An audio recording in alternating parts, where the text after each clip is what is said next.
So, just a few days before the Pixel 9 Pro XL's formal unveiling, a major leak has revealed some interesting facts. Let's get started. The days of Pixel phones being much cheaper than the competition are long gone. The Pixel 9 Pro XL will be priced almost identically to Samsung's S24 Ultra when comparing similar storage options. In the United States, the Pixel 9 Pro XL will start at $1,100 for the 128GB variant and $1,200 for the 256GB model. The Pixel 9 Pro, on the other hand, will cost $1,000.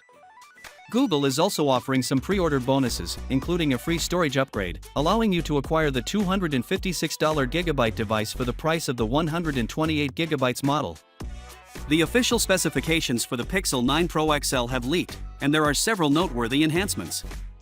First, the display brightness is getting a massive bump to 3000 nits for comparison.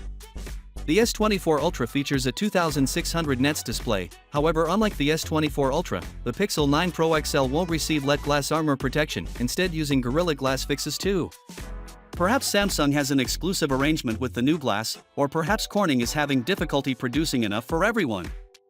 Another unexpected detail is that the Pixel 9 lineup will launch with Android 14 instead of Android 15. This is the first time a Pixel phone won't launch with the next Android version. It probably has to do with Google moving up to the Pixel 8 phones came out in November, so the Pixel 9 Pro XL will miss out on one more Android update that it could have had if they waited a little longer and launched with Android 15. But it's not a big deal because Google is promising 7 years of OS updates for this phone. And here's a breakdown of the Pixel 9 Pro XL's other specifications, as most people won't keep this phone for 7 years.